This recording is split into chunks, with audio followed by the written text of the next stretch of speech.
Welcome back to my channel কবিতা কি দুনিয়া। তোমরা সবাই কেমন আছো? আশা করি সবাই ভালো আছো। তো আজকে তোমাদের কাকিমার বাড়িতে বৈষ্ণব সেবা। তো শোনো, বৈষ্ণব সেবা করতে হলে আগে সবার আগে ভিক্ষা করতে হয়। যে যত টাকাই খরচা করুক না কেন, ভিক্ষের চাল ছাড়া কিন্তু বৈষ্ণবের ভোগ হয় না।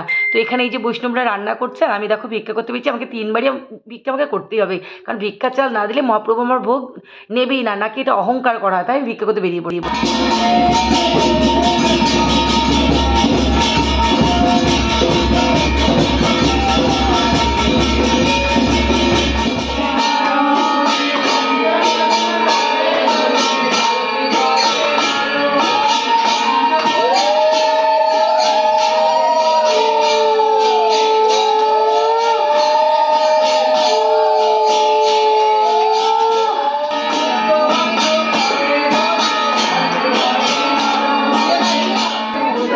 তো তোমরা দেখো, এই যে আমার গোপাল বসে আছে আর এখানে কত দেখো পাঠ কীর্তন তো হয়ে গেছে, ভোগ আরতি হয়ে গেছে। এখন সবাই ভোগ দর্শন করার পর একে একে নিচে নেমে যাচ্ছে, প্রসাদ পাওয়ার পালা এখন।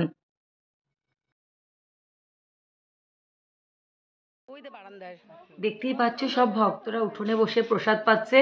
আর একা একা তো পরিবেশন করা সম্ভব নয়। যে বৌদি দিচ্ছে, আমাদের পাড়ার সবাই এগিয়ে পিছিয়ে দিচ্ছে। আর বৈষ্ণবরা তো ঘরে বসেছে, ওরা তো কারোর সঙ্গে ছোঁয়া নেয় না, সব ভক্তদের উঠোনে বসিয়ে দিয়েছে, প্রসাদ পাচ্ছে ওরা। দেখো এখন ঘরে বৈষ্ণবদের প্রসাদ পেতে বসিয়ে দিয়েছি, বৈষ্ণবরা এখন ঘরে প্রসাদ পাচ্ছে। দেখো এখানে সব ভক্তরা প্রসাদ পাচ্ছে, আমি খুব খুশি হয়েছি ভক্তরা সবাই এসছে।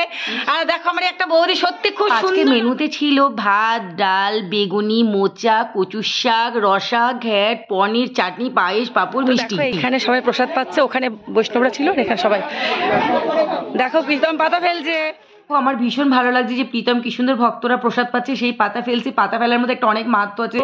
ফাইনালি আমার বাড়ি সারাদিনের, আমার তো বাড়ি না, ভগবানেরই বাড়ি বলতে পারো, যেহেতু আমি যেখানে থাকি তাই আমার বাড়ি বলতে হয়। তো আমাদের বাড়িতে আজকে বৈষ্ণব সেবা ছিল, আমি প্রচণ্ড কাজে ব্যস্ত ছিলাম, সেই কারণে সবটা তোমাদেরকে দেখাতে পারিনি। আজ আমার বাড়িতে মহাপ্রভুর ভোগ হয়েছে, সব ভক্ত বৈষ্ণবরা প্রসাদ পেয়েছে। যতটুকুনি পেরেছি তোমাদেরকে দেখাবার চেষ্টা করেছি, তাও আমি পেরে উঠিনি। একটা বাড়িতে কাজ হলে বুঝতেই পারো যে তোমরা কতটা পরিশ্রম হয়। আর নিচ ওপর দিয়ে এক জায়গায় বৈষ্ণবী গীতা পাঠ হচ্ছে, এক জায়গায় রান্না হচ্ছে, একদিকে সব কীর্তন হচ্ছে, সেই কারণে দেখাতে পারিনি। তোমরা প্রীতমের ভিডিওতে আশা করি তোমরা দেখবে। ভোগটাও তোমাদের দর্শন করাতে পেরেছি কি না, কতটুকু দেখিয়েছি সেটাও আমি জানি না। সেটা তোমরা কাকিমাকে যারা ভালোবাসা অবশ্যই মানিয়ে গুছিয়ে নেবে, যে কাকিমা যেটুকু পেরেছে সেটুকুই দেখিয়েছে। তো এই বৈষ্ণব সেবা দেওয়ার পরে আজ আমার মেয়ে, হ্যাঁ তোমাদের একটা কথা বলি, রিমা আমার বাড়িতে এসছে। রিমা বলছে যে মা তোমাদের যে কবার এসছি, এবার যে জিনিসটা আমি পেয়েছি এই পাওয়াটা আমি কোনোদিনও পাইনি। অনেক মানুষ এসছে, রিমার বড় এসছে, রিমার বড় এই ফার্স্ট লাইভে বৈষ্ণব সেবা দেখতে পেলো। তো চলো আজকের ভিডিওটা আমার এইটুকু, একটাই কথা বলবো, যারা যারা আমার ভিডিওটা দেখবে, যার যার ভালো লাগবে বৈষ্ণব সেবা, যখন কোনোদিন আবারও আমি বৈষ্ণব সেবা দেবো তখন তোমাদের, আমি এখন অবশ্য ভিডিওটা অনেকটাই কম করি, লাইভটাও করি না, করাই হয় না, তাই তোমাদেরকে সবাইকে জানাতে পারিনি।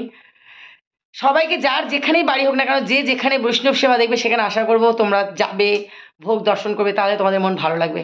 তো চলো সবাই সুস্থ থাকো, ভালো থাকো, আসবো পরে ভিডিওতে, টাটা।